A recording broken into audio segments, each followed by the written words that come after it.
el podcast de Teo Cotidiana.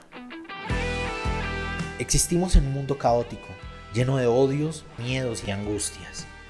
Se hace urgente volver a Jesús, volver al Evangelio, volver al mensaje de bienestar y de esperanza, volver al amor a Dios, al amor propio, al amor por el otro. Teo Cotidiana. Yo decreto, yo declaro, yo determino. Es el tipo de cosas que se empiezan a usar en el lenguaje evangélico a finales de año y a comienzos, como una especie de fórmula mágica, como una especie de hechizo que de alguna manera se cree que garantiza el bienestar venidero en sus vidas cotidianas, en sus familias.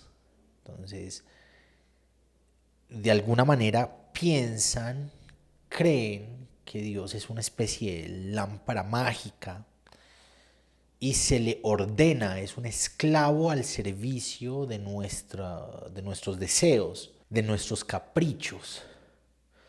Dios está, Dios es, Dios existe para que nuestros caprichos sean solventados. Entonces el yo decreto, yo declaro, yo determino, vienen a ser la fórmula con la que le ordenamos al genio de la lámpara cuáles son nuestros deseos. ¿Qué es eso que el genio debe darnos, debe brindarnos? Porque nosotros somos quienes determinamos qué hace y qué no hace el genio. Creemos que es una especie de negociación monetaria. Creemos que nosotros determinamos cuánto nos va a consignar Dios en los bolsillos con esas fórmulas mágicas de final y de comienzo de año. Decretamos que vamos a tener finanzas disparadas, decretamos que vamos a tener solvencia económica para pagar deudas y para ser ricos y ricas. Y hay otras fórmulas que se le anexan y es esa idea de sembrar, ¿no? Otra palabra muy evangélica que se usa mucho en estos tiempos. Uno la encuentra en todo el año, pero especialmente a final de año y a comienzos de año uno está escuchando a gente hablar, leyendo a gente hablar sobre la siembra. Hay que sembrar para que Dios nos dé. Es una especie de transacción en la que le damos a Dios 100 y Dios nos va a dar a nosotros 1000. Y siempre es en términos económicos, no es una metáfora espiritual de entrega, es una declaración de una transacción monetaria, ¿no? Dios es una especie de banco o es nuestra inversión de confianza.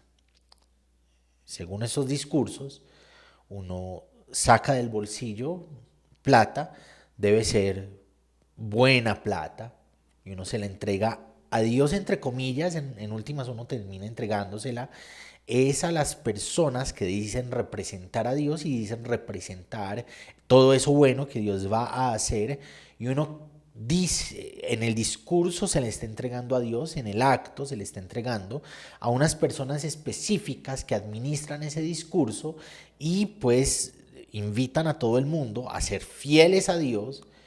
Y pues esa fidelidad a Dios lo que termina haciendo es llenar los bolsillos de estos líderes, de estos pastores, de estos profetas, apóstoles y como quieran llamarse.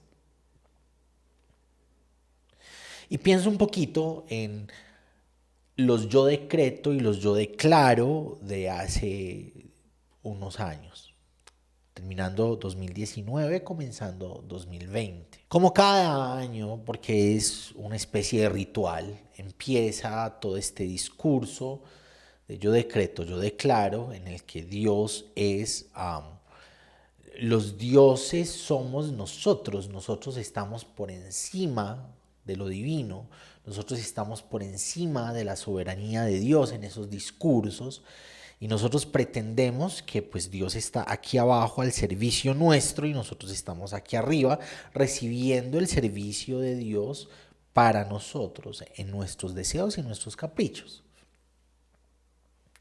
Llega ese tiempo, empiezan todos los decretos, empiezan todas las declaraciones, empieza todo ese discurso de vida positiva, de programación neurolingüística, en la que hay que sacar de adentro todo el bienestar que se supone que a nosotros construimos con nuestra boca, con nuestra mente, con nuestras expresiones y que nosotros determinamos de Dios para nosotros con nuestras declaraciones.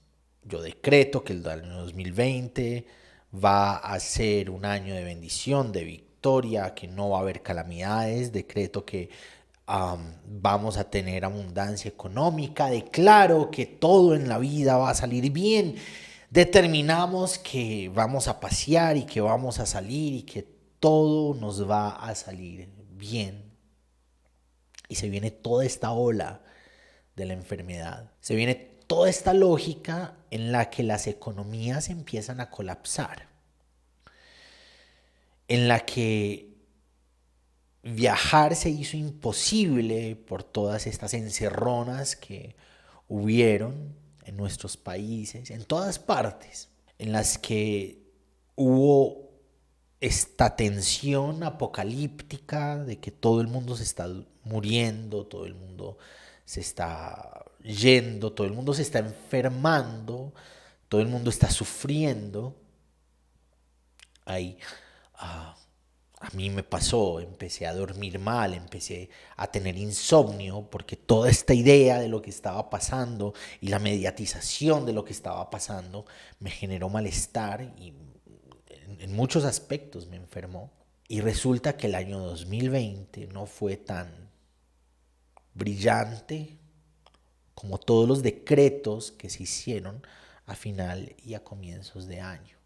Y yo creo que una de las enseñanzas importantes de todos estos decretos, de todas estas determinaciones, de todas estas declaraciones en las que pretendemos que Dios esté al servicio nuestro, que terminamos sacando textos fuera de contexto para decir que así es, que Dios vino a servirnos y no a ser servido, desconociendo la esencia misma del legado del Evangelio, desconociendo lo que el Evangelio realmente quiere enseñarnos, enmarcando esa idea del servicio de Dios a través de Jesús para las personas dentro de lo monetario, dentro de las finanzas, dentro de la plata, haciendo del Evangelio y de la entrega solidaria de la cruz y de la encarnación de Dios, el proceso de humanidad en la que nos enseña a ser más humanos,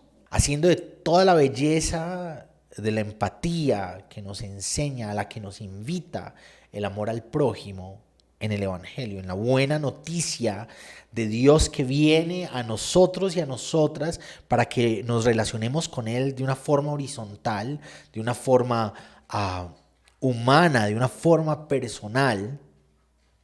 Hacemos de toda la belleza del Evangelio un discurso más dentro del consumismo volcado que vivimos en nuestros estados.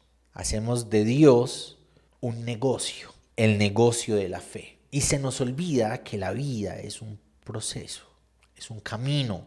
Y que el camino de la vida no es lineal, tiene curvas, tiene obstáculos. Nos encontramos con momentos difíciles. El camino de la vida tiene oscuridades, tiene tristezas, tiene momentos en que todo parece malo, donde todo parece estar mal, donde pareciera que están venciendo las fuerzas oscuras del mundo.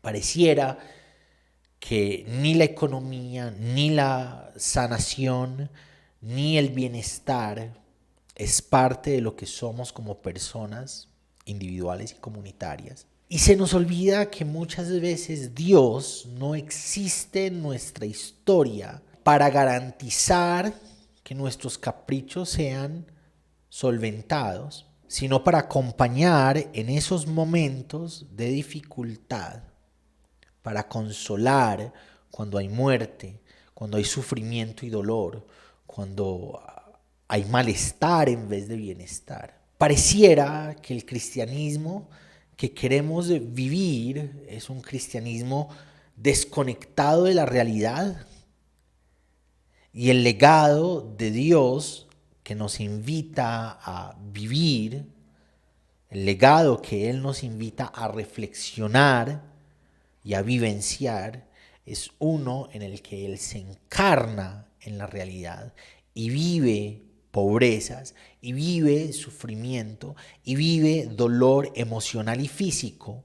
Y en la misma historia del Evangelio nos encontramos con un Jesús que quiere, si es posible, que se le quite esa copa, que no se le haga beber de esa copa de sufrimiento. Y sin embargo, vivió el sufrimiento. La acción de Dios no fue quitarle lo malo que le podía pasar, sino acompañarlo en medio de ese proceso de sufrimiento y de dolor y de malestar. Y está este otro discurso en el que es que todo se construye, hay que construir. Y estoy muy de acuerdo con él. Tenemos que construir cada aspecto de nuestra vida. El hoy es la construcción de lo que vamos a hacer mañana, en un año, en 5 años, en 10 años. Lo que hoy estamos haciendo, lo que hoy estamos viviendo, las decisiones que tomamos hoy van a determinar lo que somos en el porvenir. Pero tampoco todo es construcción, porque en medio de las construcciones de la vida nos encontramos con fracasos, nos encontramos con realidades que se salen de nuestras manos. Por más motivados que estemos, por más fuertes que creamos ser, por más emprendedores que seamos, hay cosas que se salen de las manos. El cáncer que llegó a la vida, que no anunció su llegada, del que nos dimos cuenta solo cuando ya todo estaba tarde. Una enfermedad mundial muy contagiosa que genera muchas muertes, que inunda nuestra capacidad hospitalaria. Por lo tanto, la posibilidad de atender a esos enfermos cada día se hace más difícil. La caída de las economías mundiales sobre la que estaba basada nuestra posibilidad de salir adelante económicamente, nuestra inversión, que por las encerronas no dio lo suficiente para pagar los préstamos que se hicieron para poder invertir. Hay un montón de cosas que se salen de nuestras manos y tenemos que reconocer que nuestra única esperanza, nuestra única posibilidad es mirar a Dios y decirle, aquí estamos con la muerte en casa, aquí estamos con dolor en casa, porque en las festividades no estaba el hermano, el papá, el abuelo, el amigo. Aquí estamos y la vida es azarosa, la vida es difícil, la vida no está trazada, no está enmarcada en nuestras rutinas normales. Nuestras rutinas se ven interrumpidas por la vida.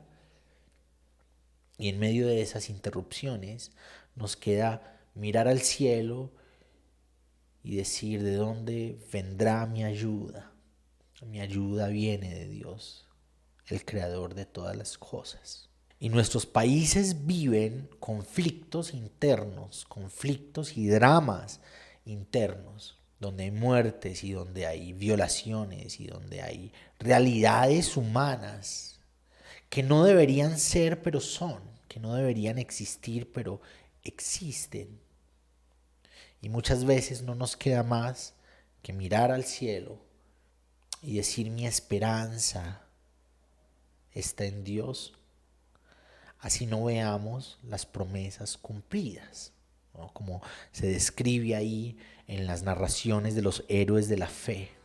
Muchos de esos héroes que se narran nunca vieron las promesas cumplidas, pero entregaron sus vidas conscientes, convencidos de que Dios era su esperanza.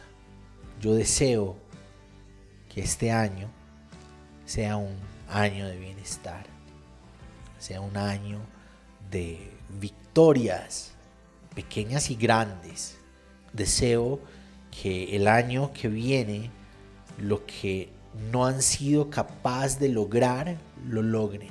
Pero en medio de estos deseos puede haber cosas que se salen de nuestras manos, y en medio de eso deseo que logren mirar al cielo y poner su esperanza en Dios, poner su esperanza en Papá, que nos acompaña, que nos brinda su amor, que nos cuida, que busca darnos lo mejor, sea lo que sea que vivamos, sea lo que sea que estemos sufriendo, doliendo, haciendo.